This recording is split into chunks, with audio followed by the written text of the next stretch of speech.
Assalamualaikum warahmatullahi wabarakatuh. Shalom, Om Swastiastu, Namo Buddhaya, salam kebajikan, salam sejahtera. salam sehat, Sehat dimulai dari saya. Halo Sobat Sehat, kembali lagi di Podcasta, Podcast Duta Kesehatan. Episode ketiga dengan tema Remaja cerdas, generasi produktif, bebas zat adiktif. Nah, tentunya di sini kita bakalan sharing-sharing dan berbagi pengetahuan seputar penggunaan dan bahayanya mengkonsumsi narkoba. Sebelumnya, kita memperkenalkan diri dulu ya Kak ya. Perkenalkan, kita dari Duta Kesehatan Remaja Kabupaten Sidoarjo selaku moderator dengan saya Naysila Ramadhani dan saya Muhammad Subakti bersama dengan perwakilan kakak-kakak dari Duta Anti Narkoba Sidoarjo. Mungkin boleh memperkenalkan namanya Kak, bersama dengan siapa? Baik, terima kasih kesempatannya Kak. Perkenalkan, nama saya Anif Adwisti Adama.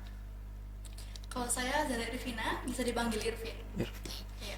Kita di sini bakalan sharing-sharing dengan Kak Dama dan juga Kak Irvin Irvina. dari Duta Anti Narkoba Sidoarjo.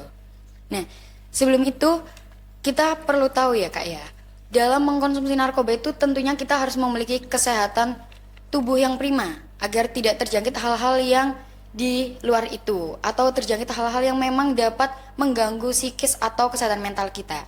Kalau boleh tahu nih, apa sih yang dimaksud dengan kesehatan alami pada remaja dan bagaimana cara kita melihat jenis-jenis gangguan yang dialami di tengah masyarakat saat ini, terutama pada remaja dengan penyebab dikarenakan faktor konsumsi atau penggunaan narkoba. Baik, izinkan saya menjawab ya. Jadi kalau kesehatan alami sendiri itu kan merupakan acuan kesehatan kita sebagai remaja ya. Benar. Bisa dari pola makan, lalu juga dari kesehatan mental dan juga lingkungan sosial. Kalau dari gangguan sosialnya sendiri itu, mostly remaja itu ada yang kesusahan mencari lingkungan positif dalam bergaul. Iya, Itu benar pertama. sekali. Betul. Lalu yang kedua juga ada kurangnya bimbingan orang tua. Itu yang biasanya sering merujuk ke arah penyalahgunaan narkoba. Seperti itu. Lalu juga adanya kurang wawasan mengenai apa sih narkoba itu, salahnya, penyalahgunaannya bagaimana, bahayanya bagaimana, seperti itu. Sebenarnya kalau hal-hal yang kayak gini tuh bisa kita tanggulangi dengan satu, adanya seminar atau fasilitas pendidikan dari lembaga-lembaga pendidikan kayak sekolah, lalu juga dari pemerintahan dan juga kampus-kampus seperti itu. Lalu juga sebenarnya mengikuti kegiatan-kegiatan kayak duta seperti ini, organisasi seperti OSIS itu juga termasuk salah satu cara kita prevent biar enggak terjerumus dalam penyalahgunaan narkoba. Itu sih. Mungkin kalau tambah dari Kak Dama lebih ke arah kesehatan alami ya. Iya, sama bagaimana kita bisa melihat jenis-jenis gangguannya kalau seseorang itu mengkonsumsi narkoba, terutama remaja, kayak gitu Kak. Baik, jadi di sini aku mau nambahin juga ya terkait kesehatan alami. Kesehatan alami itu adalah acuan kita kepada seberapa kualitas kesehatan Oke. remaja yang sebenarnya jadi acuan, oh ini sehat secara mentally, physically dan juga social media. Itu kesehatan alami. Lalu untuk masalah gangguan pada kesehatan alami, terutama yang mengacu pada penyalahgunaan narkoba, itu adalah satu, kurang bergaul. Lalu juga ada penurunan fungsi otak, dia lebih susah mencerna pelajaran di sekolah, lebih susah bersosialisasi dengan teman-temannya. Lalu juga tindakan kriminalitas, itu paling banyak biasanya. Benar sekali itu. Betul. Kayaknya seperti gangster-gangster kayak gitu Kak. Iya, geng motor, Iya. gangster-gangster. Itu biasanya mereka emang nggak mengonsumsi narkoba jenis narkotika, tapi bahan adiktif yang kayak miras, Iya. alkohol, yang seperti itu. Rokok, mostly juga banyak Oh rokok. iya, banyak rokok juga yang di dalamnya tuh terdapat kandungan ganja, itu juga ada. Oh, iya. Kalau untuk rokok dalam kandungan ganja itu sebenarnya adalah salah satu jenis NPS ya Kak. Iya. Karena jujur kalau kita ngomongin ganja itu dia bukan masuk ke jenis rokok, tapi disalahgunakan seperti rokok. Jadi Oke. dia itu emang dilinting, cara penggunaannya dilinting lalu dihisap seperti Iya. itu. Kalau yang kita tahu NPS itu tembakau gorila Kak. Betul. Tembakau gorila itu emang punya efek samping yang lebih berat daripada rokok biasanya. Dia tuh bisa bikin kita merasakan halusinasi, lalu juga ada rasa efek-efek depresan, kayak penenang. Tapi kalau dalam tahap halusinasinya itu dia akan merasa seperti ditimpa sama gorila. Makanya namanya tembakau gorila. Oh, seperti itu ya. Jadi Iya. ada hubungannya dengan namanya juga. Ada. Terus tadi kan dari Kak Irvin sendiri tuh sudah menjelaskan karena faktor pergaulan juga bisa. Tuh. Nah, ketika kita berbicara tentang seminar ataupun edukasi untuk mencegah penggunaan narkoba nih Kak, menurut kakak-kakak nih, bagaimana pandangan terkait belum tersedianya edukasi yang intens terkait penggunaan narkoba bagi pelajar? Baik, izin menjawab ya Kak. Iya. Jadi lembaga pendidikan itu sangat penting untuk menunjang edukasi terkait penyalahgunaan narkoba. Karena bagaimanapun pendidikan terkait ilmu-ilmu yang berhubungan dengan penyalahgunaan narkoba itu sangat dibutuhkan di era sekarang. Apalagi kalau misalnya kita berbicara mengenai kasus penyalahgunaan narkoba seperti yang disampaikan oleh Kak Irvin tadi itu dimasukkan ke dalam rokok. Karena ada sebuah kasus itu yang rokok elektronik vape itu dimasuki oleh salah satu jenis NPS bernama Blue Sapphire gitu. Jadi Blue Sapphire ini merupakan salah satu jenis narkotika terbaru yang berwarna biru biasanya, terus kemudian bentuknya itu liquid. Jadi makanya kenapa kok dimasukkan ke dalam rokok elektronik, karena bahan dasar dari rokok elektronik ini kan cairan gitu Iya, ya. liquid. Gitu. Terus kemudian terkait seminar-seminar gitu, edukasi yang kami berikan itu memiliki sebuah Sebetulnya kalau kita bicara soal edukasi intens itu kan harfiahnya adalah edukasi yang dilakukan secara terus-menerus kan, Benar sekali. sampai bisa tumbuh, bisa masuk ke dalam otak yang diberikan penyuluhan tadi. Tapi kalau kita bicara soal penyuluhan secara intens itu mungkin belum bisa dilakukan ya Pak, karena jatuhnya seperti mata pelajaran. Iya. Kalau yang di sekolah saat ini, pada lembaga pendidikan saat ini, mereka lebih fokus ke bimbingan konseling, di mana mereka prevent dengan mengadakan kayak razia rokok, razia miras. Lalu disitulah edukasi itu datang, seperti bimbingan konseling dari guru-guru atau mendatangkan pihak-pihak yang berwenang seperti psikiater, BNN untuk mendapatkan tindakan lebih lanjut seperti itu. Oke, jadi maksud dari Kak Irvin dan Kak Dama ini itu pendidikan instan itu terjadi untuk saat ini tuh ketika sudah ada bukti kayak seumpama dari razia itu, makanya edukasi itu baru datang seperti itu. Kalau untuk intens seperti menunjukkan salah satu barang penyalahgunaan narkoba itu mungkin belum ada ya Kak ya? Kalau misalkan sebetulnya pendidikan penyuluhan intens itu tuh gimana ya, tidak datang ketika kita memberikan penyuluhan, karena jatuhnya lebih ke arah penyuluhan yang dilakukan secara berkala, bukan berkelanjutan. Jadi dia itu dilakukan ketika 1 tahun sekali, bukan yang benar-benar dilakukan terus-menerus pada orang yang sama, pada individu yang sama untuk mendapatkan hasil paling optimal. Kita melakukan pada lingkup kelompok A pada 1 tahun sekali, lalu ada kelompok B 1 tahun sekali juga, bukan berarti kita melakukan sosialisasi atau penyuluhan itu terhadap kelompok B secara terus-menerus, A secara terus-menerus, karena kita juga membutuhkan jangkauan penyuluhan itu agar lebih jauh, lebih luas. Jadi di sini kita lebih ke arah meningkatkan kuantitas siapa yang mendengarkan penyuluhan kami, seperti itu. Oke, jadi seperti yang sudah disampaikan sama Kak Irvin dan juga Kak Dama.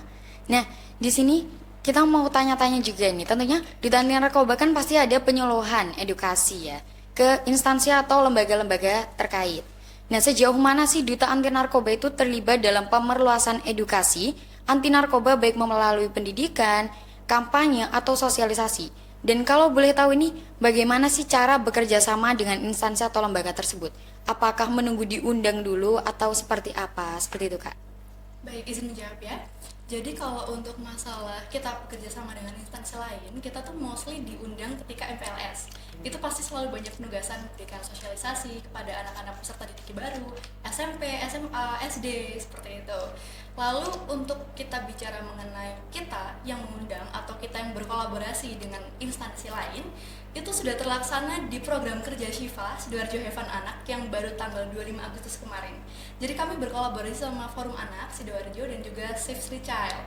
Jadi menyediakan anak-anak jalanan untuk diberikan penyuluhan seperti dengan cara yang fun, tapi tetap memberikan edukasi yang setimpal gitu.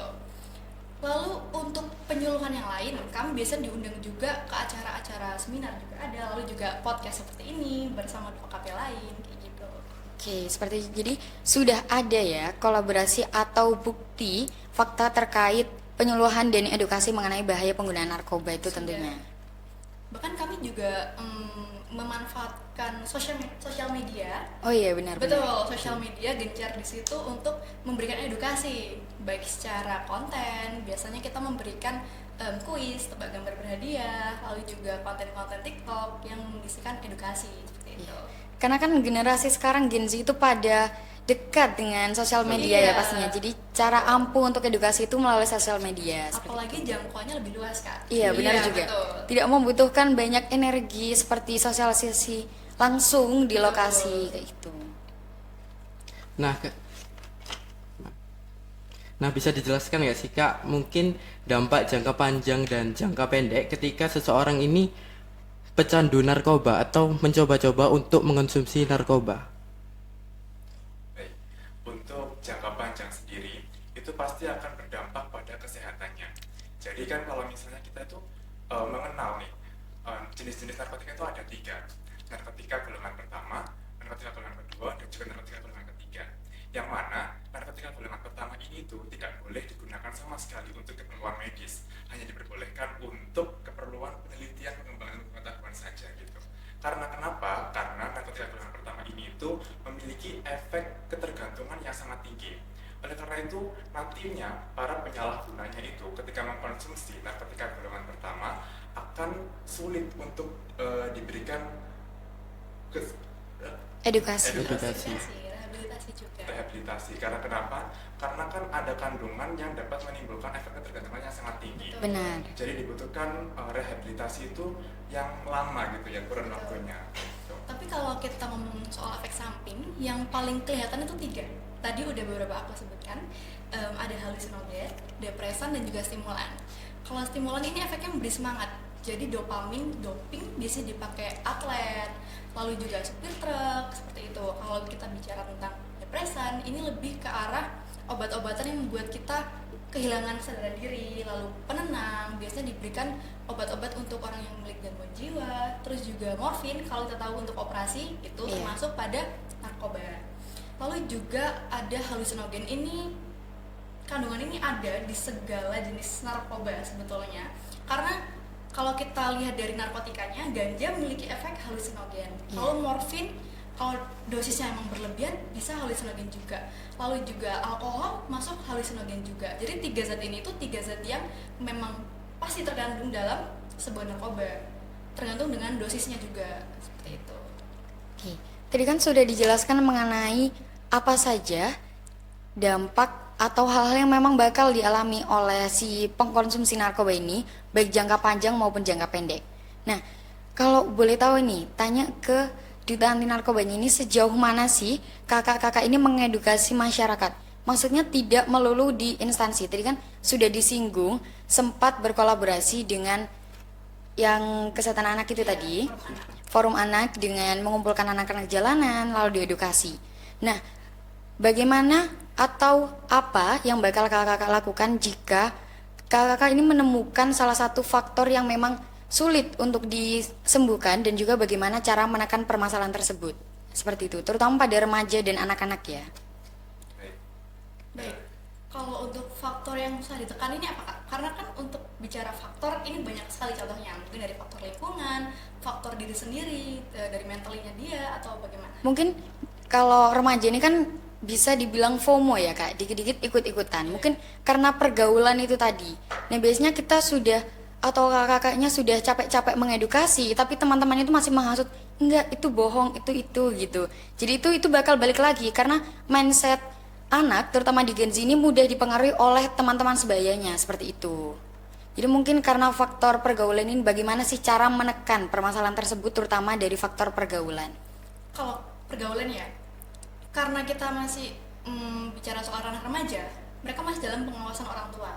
Yang pastinya edukasi itu tidak melulu pada remajanya. Kalau emang remaja emang susah buat dinasihati, kita sudah memberi edukasi tentang bahaya penyalahgunaan narkoba, rokok, miras, tetap kurang, tidak dihiraukan, kita bisa beralih kepada edukasi untuk orang tua, di mana orang tua ini bisa menjadi pengawas, pengendali, sekaligus penasihat. Jadi konseling, mentoring, dan juga membantu anak ini untuk bisa jauh dari lingkungan yang negatif. Seperti itu. Oleh karena itu kami selain melakukan sosialisasi pada orang-orang, pada anak-anak remaja, kami juga melakukan sosialisasi pada orang-orang dewasa. Seperti itu. Kalau dalam program kerja kami sudah terlaksana itu sosialisasi desa. Jadi situ mengundang ibu-ibu PKK, Karang Taruna, seperti itu untuk diberikan penyuluhan. Jadi kan sudah dijelaskan kalau tidak melulu ke remaja ya berarti Duta Anti Narkoba ini ke seluruh masyarakat seperti itu. Nah, seperti yang disinggung tadi bahwa faktor lingkungan dan faktor lingkungan sosial ini sangat berpengaruh, Kak. Yang saya tanyakan, seberapa besar sih peran orang tua dan lingkungan sosial dalam mencegah remaja dari penyalahgunaan narkotika? Apa yang sebaiknya dilakukan orang tua untuk mendukung anak-anak mereka agar tidak terjerumus dalam lingkaran narkoba, Kak? Baik, berbicara mengenai orang tua. Orang tua ini kan berada di suatu lingkup keluarga terkecil kita. Benar sekali.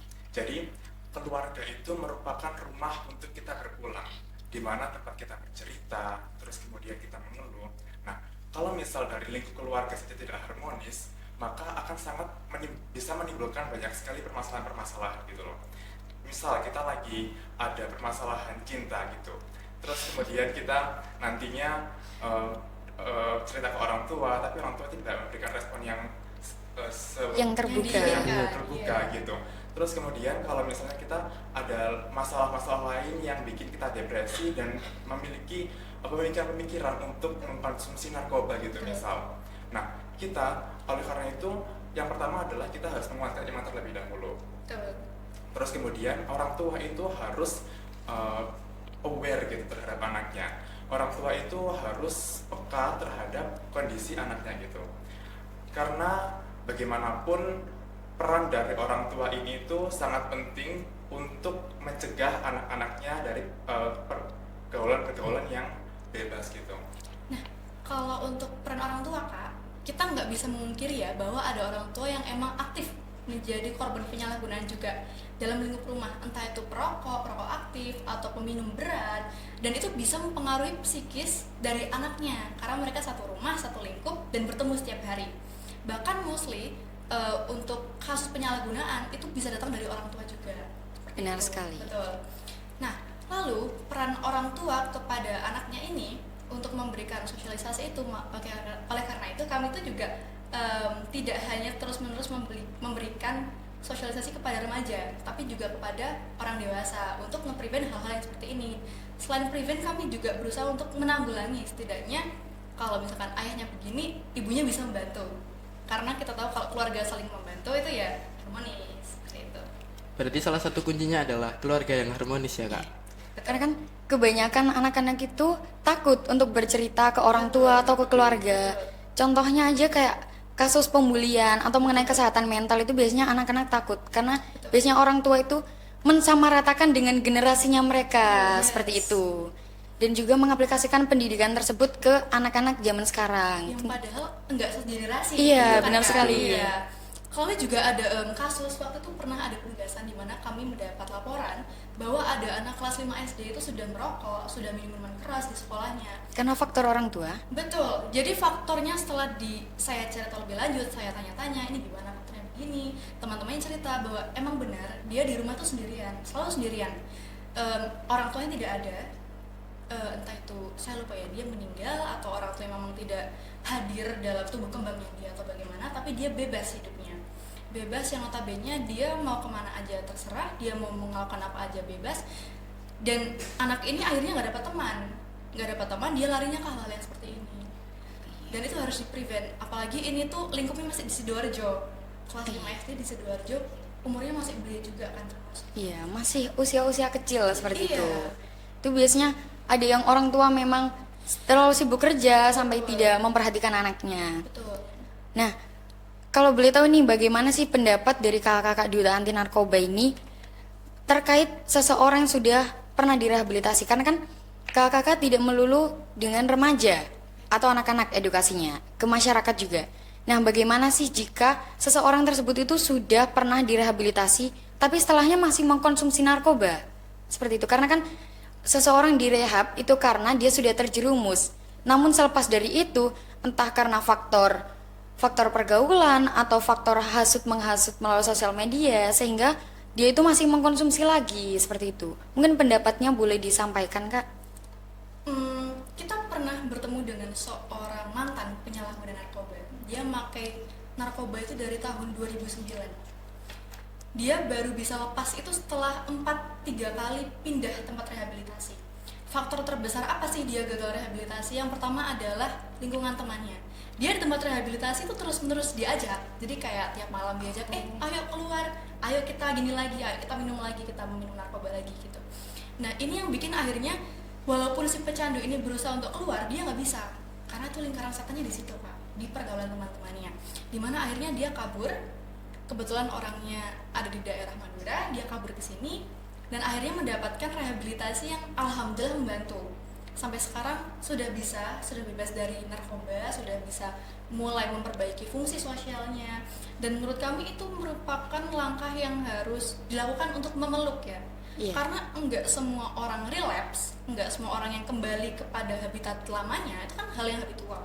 Enggak orang yang melulu kembali kepada habitat lamanya, itu tuh karena mereka jahat. Mungkin karena dari faktor lingkungan yang kurang ada di dukungan, karena kita nggak bisa bohong juga, orang-orang penyalahguna narkoba itu kadang mohon maaf ya dibuang sama keluarganya, Iya, tidak benar mau banget. diurus, ya kan? Jadi kadang diberikan ke orang lain. Nah orang lain ini biasanya bisa dibantu merupakan komunitas sosial rehabilitasi. Itu masyarakat ada juga yang membantu orang-orang mantan pecandu untuk kembali ke fungsi sosialnya. Biasanya mereka dipekerjakan, disuruh membantu tempat rehabilitasinya, seperti itu. Biar hidup lebih produktif gitu ya, Betul, Kak. Biar produktif. karena kan narkoba itu memberi efek kecanduan seperti itu. Betul. Kalau terlalu lama berdiam diri itu takutnya malah kepingin gini-gini, Yes. kepingin gitu. Jatuhnya gelisah ya pengguna narkoba Iya. itu. Oleh karena itu untuk penyalahguna narkoba sendiri ini kadang cara menurunkan kadar narkobanya juga dikasih narkoba, Kak. Oh. Jadi kalau misalkan ada orang yang penyalahguna menggunakan narkotika golongan 1, dia bakal diturunkan dosisnya. Narkotika golongan 2, pelan-pelan diturunkan dosisnya sampai benar-benar bisa lepas. Karena kalau tiba-tiba dipaksa, dikurung, dikerangkeng, nggak diberikan makanan, itu juga ada sebetulnya jenis pengobatan rehabilitasi yang benar-benar mengurung seorang penyalahguna di tempat yang sempit untuk bisa melepaskan dia dari kecanduannya. Tapi kan kalau kita lihat lagi, kita tinjau lagi tuh nggak manusiawi. Iya. Jadi mungkin kalau prosedur sekarang tuh diturunkan dosisnya, pelan-pelan diturunkan dosisnya sampai bisa dilepas. Kalau nggak begitu, mereka itu punya tendensi untuk melukai diri sendiri Iya, benar sekali. sampai bunuh diri. Karena mentalnya terganggu, Kak. Iya. Betul, karena adanya keinginan, kecanduan itu nggak hanya menggerogoti mentally, tapi juga terasa di badan. Kadang badan mereka yang nggak enak, panas, keringetan, gelisah, kayak gitu. Oke. Nah, kita ada Q&A nih Kak dari Instagram. Oke.